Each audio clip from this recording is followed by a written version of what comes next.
Hey everybody, Brian Meara, the Short Sales Stallion here. Today I want to talk to you about a topic that, I was going to say an important topic. It's probably the most, if not one of the most important things that as a short sale investor, as a realtor, you can understand in the short sale process. The BPO, okay? What is a BPO? The broker price opinion. You have to realize a few important things. Number one, the bank doesn't want to pay for an appraisal because it's $300 and $400. They want to pay $50 or $100 for a BPO because they're hiring basically a local realtor, a real estate agent, to really just run comps and take some pictures. That's really all it comes down to. Now, I know a lot. I know a ton of BPO agents in my area, and I can tell you that a lot of these guys are doing, I know a guy that's, believe it or not, doing 100 a week. If you don't properly contact that person and follow the little outline I'm going to give you right now in this next few minutes, your deal's dead. You know, we say the deal lives or dies with the BPO, and that statement couldn't be more true. Let me explain this. If you have a dedicated BPO agent on your team, a person who's responsible for meeting every BPO agent from the bank, that's great. But most times, and what I found actually works better, is to train the listing agent. Have the actual listing agent be the point of contact. And there's a few reasons for that. The listing agent knows the property better than anyone else. It's their listing. It also gives credibility when the BPO agent wants to get access to the property. It only makes sense for the listing agent to be that point of contact who is properly trained. Because if you think about it, here's the situation. The listing agent's going to get the call. They're going to grant access to the bank's BPO agent so that they can properly explain the situation and influence the BPO for our mutual benefit, okay? Let me get further into this.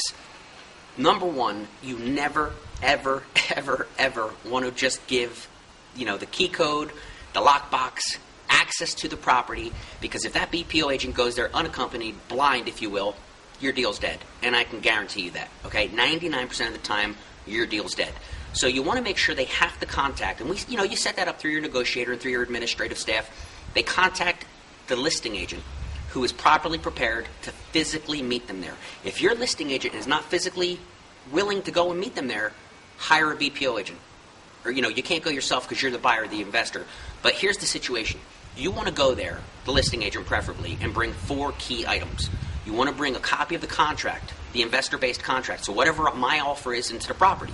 You want to let them know the reality of this is the offer sitting in the bank.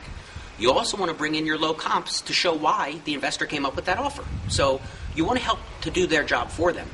You also want to bring a repair estimate. Not only do you want to have, which will be provided to you if you're a realtor on the team, a list of repairs, but a contractor repair estimate of what it's going to cost to get these things fixed, so that as the realtor or as the point of contact, you can go around and show, hey, look, this needs a new roof. Did you realize this kitchen is, needs repaired? Did you see the mold? Things of that nature that maybe they wouldn't have seen on their own. It's your job to point it out. It's not just to meet them there and open up the door, okay? You have to do your job. It's a 5-minute job, but it's the whole deal, guys. So again, let me recap. You want to talk about what the amount of the offer is. Give them a copy of the offer. Give them the low comps. Do their job for them. Help them out. I found that most times they really appreciate that. Give them the repair estimate and show, what needs to be done physically inside the house. And, don't forget these guys, girls are human beings. They're there doing their job, trying to make money. But I think it's always a great idea to explain the situation and therefore bring a copy of the hardship letter. Let them know, this is a divorce situation here. Someone, God forbid, got sick or cancer, or lost their job, or whatever the situation was, that made these people not be able to pay their mortgage. This is a distressed situation, okay? We're not lying to anyone. We're not artificially inflating anything. You always want to be 1,000% honest and upfront. But that being said, you have to present all the data so that they can do their job, and then everything will work from there. So guys, I hope that helps. And the other thing you can do is get their business card, because you'd be surprised. You're going to run into these same people again. Make contact with them. Maybe you'll use them on a future deal, but I always make it a point to get their business card. So I hope that helps, guys. And remember, the BPO is crucial to your deal, so keep that in mind for the next one. We'll talk to you soon.